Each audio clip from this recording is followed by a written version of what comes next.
আজকে ভগবদ্গীতার 39 নম্বর শ্লোকটি শুনুন।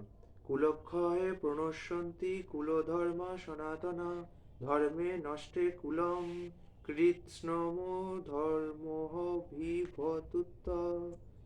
এটার লাস্টে যে অংশটা পড়লাম সেটা একটুখানি ভেঙে বলছি। কৃৎস্নম অধর্ম অভিভবতি উত। কৃৎস্নম অধর্ম অভিভবতি উত।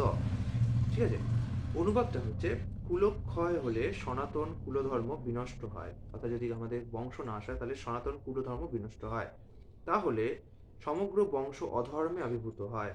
এখানে তাৎপর্যটা শুনুন, যেটা বহুপাল বলেছে। বর্ণাশ্রম সমাজ ব্যবস্থায় অনেক রীতিনীতি ও আচার অনুষ্ঠানের নির্দেশ দেওয়া হয়েছে, যা প্রতিটি লোকের যথাযথ পারমার্থিক উন্নতি করতে সাহায্য করে।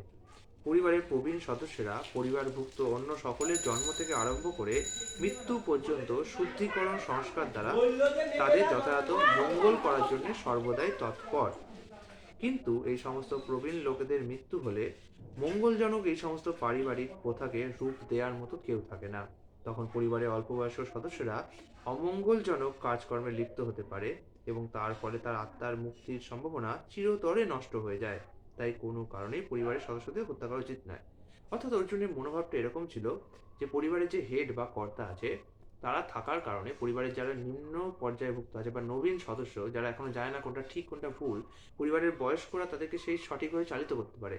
তারপরে যখন সেই ছোট নিম্ন কম বয়সীটা যখন বয়স হবে তারা পরবর্তী কাজে যেতে হবে। তো পরিবারের বয়স্ক ব্যক্তিকে অভিজ্ঞ ব্যক্তিকে যদি আমি হত্যা করে দিই তাহলে সেই পরিবারগত উচ্ছন্নে যাবে। এই বলে শ্রীকৃষ্ণকে অর্জুন বারবার যুক্তি দিচ্ছিলেন যে আমাকে যুদ্ধ করতে হবে না, যুদ্ধ করতে হবে না। আগামীকাল আমরা 40 নম্বর শ্লোকটি শিখবো।